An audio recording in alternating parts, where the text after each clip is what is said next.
দর্শক, দেশের বিভিন্ন স্থানে নানা দাবিতে বিক্ষোভ মিছিল ও মানববন্ধন অনুষ্ঠিত হয়েছে। ডেস্ক রিপোর্টে বিস্তারিত। কুষ্টিয়ার দৌলতপুরে উপজেলা যুবদলের যুগ্ম আহ্বায়ক মোহাম্মদ মিজানুর রহমান মজনু এর উপর আওয়ামী সন্ত্রাসীর হামলার প্রতিবাদে বিক্ষোভ মিছিল ও প্রতিবাদ সমাবেশ অনুষ্ঠিত হয়েছে। মঙ্গলবার বিকেলে ঝাউদিয়া সরকারি প্রাথমিক বিদ্যালয় মাঠে প্রতিবাদ সমাবেশ অনুষ্ঠিত হয়।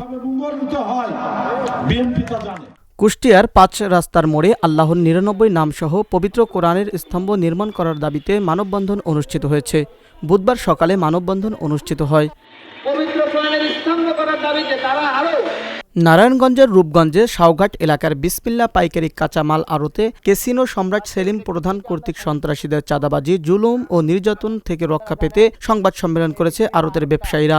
বুধবার বিসমিল্লাহ পাইকারি কাঁচামাল আড়তে এ সংবাদ সম্মেলন করা হয়। 2019 সালে এই চুক্তিবদ্ধের মেয়াদটা 2021 থেকে 2030 পর্যন্ত 10 বছরের জন্য। কক্সবাজার সরকারি কলেজের বার্ষিক ক্রীড়া ও সাংস্কৃতিক প্রতিযোগিতায় শহীদ প্রেসিডেন্ট জিয়াউর রহমান ও সাবেক প্রধানমন্ত্রী বেগম খালেদা জিয়াকে ব্যঙ্গাত্মকভাবে উপস্থাপন ও মানহানি করা প্রতিবাদে সংবাদ সম্মেলন করেছে ছাত্রদলের সাবেক ও বর্তমান নেতাকর্মীরা।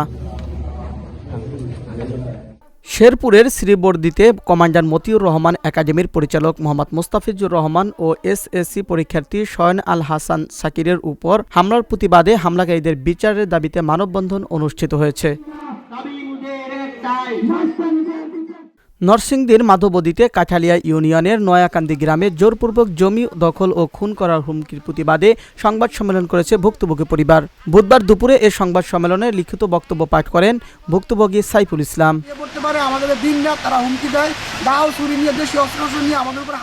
সারা দেশে আওয়ামী লীগের অপতৎপরতা ও নৈরাজ্যের প্রতিবাদে জামালপুরের মাদারগঞ্জে ছাত্রদলের প্রতিবাদ মিছিল অনুষ্ঠিত হয়েছে।